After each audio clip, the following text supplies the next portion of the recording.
बिस्मिल्लाहिर्रहमानिर्रहीम अस्सलामुअलैकुम।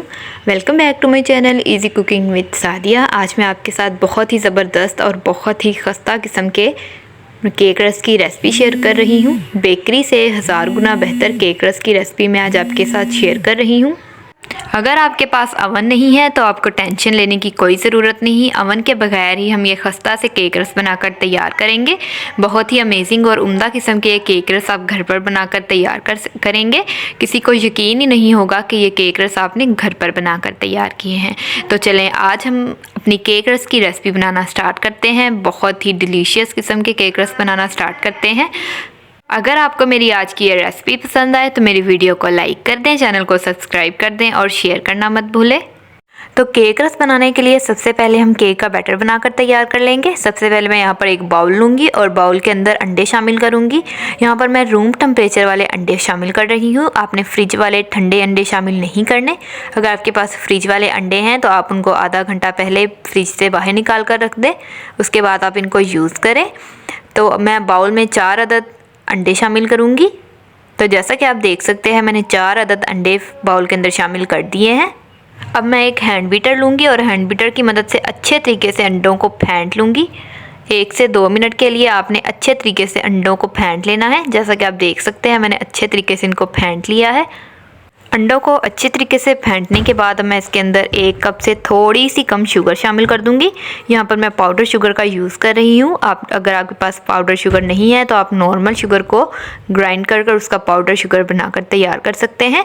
अब शुगर शामिल करने के बाद मैं हैंड बीटर की मदद से दोबारा से फिर इसको बीट करूँगी अच्छे तरीके से, ताकि शुगर जो है अंडे के साथ बिल्कुल अच्छे तरीके से मिक्स हो जाए। अब इसके बाद मैं इसके अंदर हाफ़ कप जो है कुकिंग ऑयल शामिल करूँगी। हाफ़ कप कुकिंग ऑयल शामिल करने के बाद मैं दोबारा इनको अच्छे तरीके से बीट कर लूँगी, ताकि तमाम चीज़ें आपस में अच्छे तरीके से मिक्स हो जाएं। 1 से 2 मिनट अच्छे तरीके से मिक्स करने के बाद तमाम चीज़ें आपस में मिक्स हो चुकी हैं। तो जैसा कि आप देख सकते हैं बहुत ही स्मूथली ये एक दूसरे के साथ मिक्स हो चुकी हैं। किसी भी तरह का कोई भी लम्स नहीं रहना चाहिए। तो जैसा कि आप देख सकते हैं 1 से 2 मिनट के बाद ही अच्छे तरीके से स्मूथ सा बैटर बनकर तैयार हो चुका है। इन तमाम चीज़ों को आपस में मिक्स करने के बाद अच्छे तरीके से स्मूथ सा बैटर बनाने के बाद अब मैं इनके अंदर ड्राई इंग्रेडिएंट शामिल करूँगी। ड्राई इंग्रेडिएंट में मैं यहाँ पर सबसे पहले मैदा शामिल करूँगी। तो मैं एक स्ट्रेनर ले लूँगी। स्ट्रेनर के अंदर मैं 1 कप पहले मैदा शामिल करूँगी। यहाँ पर मैं 1.5 कप मैदा यूज़ करूँगी, लेकिन पहले मैं 1 कप मैदा शामिल कर दूँगी। उसके बाद मैं बाकी का 1 कप मैदा शामिल करने के बाद मैं इसके अंदर half tea spoon baking powder शामिल करूँगी। आपने बेकिंग सोडा का इस्तेमाल नहीं करना। शामिल करने के बाद अच्छे तरीके से स्ट्रेन करते हुए मैं इसको बाउल के अंदर शामिल कर दूंगी। अब मैंने तमाम मैदा जो है बैटर के अंदर शामिल कर दिया है। अब मैं हैंड बीटर की मदद से इनको अच्छे तरीके से मिक्स कर लूँगी। एक स्मूथ सा बैटर बनाकर तैयार कर लूँगी, बिल्कुल लम्स फ्री बैटर। जैसा कि आप देख सकते हैं मैं इसको हैंड बीटर की मदद से अच्छे तरीके से मिक्स कर रही हूँ। बहुत ही स्मूथली ये मिक्स हो रहा है। बहुत ही टेस्टी सा ये केक रस बनकर तैयार होते हैं। आपने लाजमी तौर पर इस रेसिपी को ट्राई करना है। अब अच्छे तरीके से मिक्स करने के बाद मैं दोबारा इसके अंदर मैदा शामिल करूँगी, जो 1 हाफ़ कप मैंने दोबारा से शामिल करना था। तो जैसा कि आप देख सकते हैं मैंने बाकी का मैदा भी इसके अंदर शामिल कर दिया है। शामिल करने के बाद मैं हैंड बीटर की मदद से फिर से इन तमाम चीज़ों को आपस में मिक्स कर लूँगी। जैसा कि आप देख सकते हैं कि मैं इनको हैंड बीटर की मदद से बिल्कुल अच्छे तरीके से मिक्स कर रही हूँ। बहुत ही स्मूथ सा बैटर बनाकर आपने तैयार करना है, जैसा कि आप देख सकते हैं।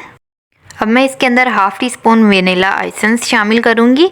वनीला एसेंस शामिल करने के बाद मैं चुटकी भर के इसके अंदर ज़रदा फूड कलर शामिल करूँगी। आप येलो फूड कलर भी शामिल कर सकते हैं।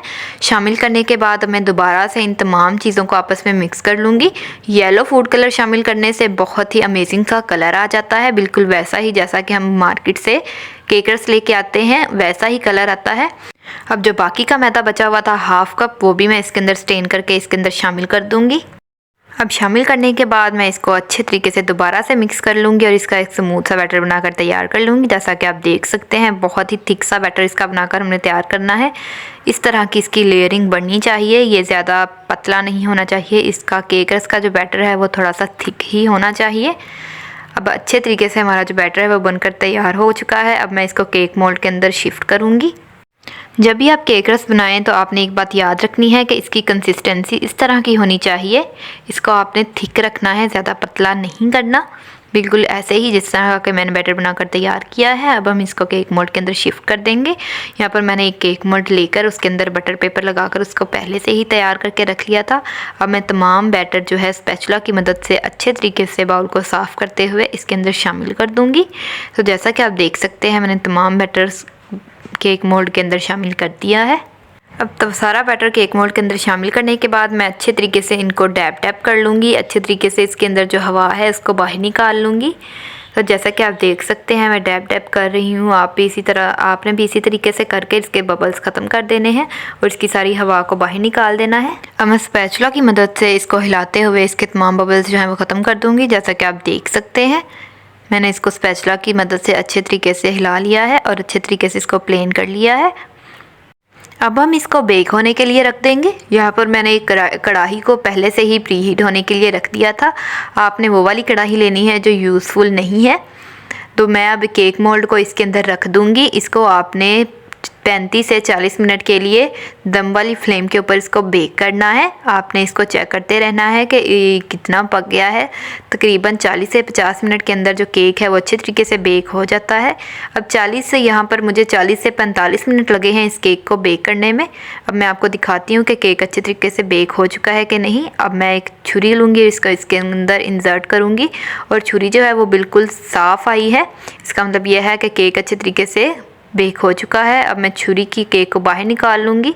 5 मिनट रेस्ट देने के बाद अब मैं छुरी की मदद से इसकी साइड्स को सेपरेट कर लूँगी और केक को केक मोल्ड के अंदर से बाहर निकाल लूँगी।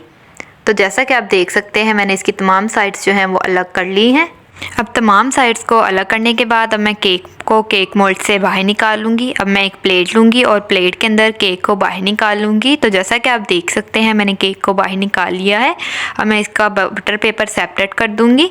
माशाल्लाह से आप देख सकते हैं कि कितना ज़बरदस्त सा हमारा केक बेक होकर तैयार हुआ है। तो हटा दूँगी। माशाल्लाह से बहुत ही ज़बरदस्त किस्म का केक बेक होकर तैयार हुआ है। अब हम इसको सीधा करके रख लेंगे और इसके हम पीसेस कट कर लेंगे। अब इसको 5 मिनट के लिए ठंडा होने से के बाद मैं इसके पीसेस कट करूँगी। अब मैं एक छुरी की मदद से अच्छे तरीके से पहले इसको सेंटर में से कट लगाऊंगी। सेंटर में से कट लगाने के बाद अब मैं इसको कटिंग बोर्ड के ऊपर शिफ्ट कर दूंगी। कटिंग बोर्ड के ऊपर शिफ्ट करने के बाद आप देख सकते हैं कि कितना सॉफ्ट स्पॉन्ज बनकर तैयार हुआ है हमारा। मैं इसको 1-1 इंच के पीसेस बनाकर तैयार करूंगी। तो जैसा कि आप देख सकते हैं मैंने 1-1 इंच के तमाम पीसेस बनाकर तैयार कर लिए हैं, काट कर तैयार कर लिए हैं। अब मैं इन तमाम पीसेस को एक प्लेट के अंदर रख दूंगी। प्लेट के अंदर रखने के बाद दूसरा जो पीस है उसके भी हम इसी तरह से पीसेस बनाकर तैयार कर लेंगे। इतने से बैटर से आप देख सकते हैं कि हमारे कितने ज़्यादा केकर्स बनकर तैयार हो चुके हैं। आप घर में बहुत ही इजीली और ढेर सारे केकर्स बनाकर तैयार कर सकते हैं। बेकरी से 1000 गुना बेहतर और बेकरी से 1000 गुना खस्ता केक आप घर पर बनाकर तैयार कर सकते हैं। इसी तरीके से हम इसकी भी कटिंग कर लेंगे और इसके भी पीसेस बनाकर हम तैयार कर लेंगे। अब हम तमाम पीसेस कट करने के बाद मैं एक प्लेट लूँगी। आप कोई भी प्लेट ले सकते हैं। यहाँ पर मैं एक प्लेट ले रही हूँ। उसके अंदर ये तमाम केकर्स जो हैं रख दूँगी और इनको हम दोबारा से बेक करेंगे।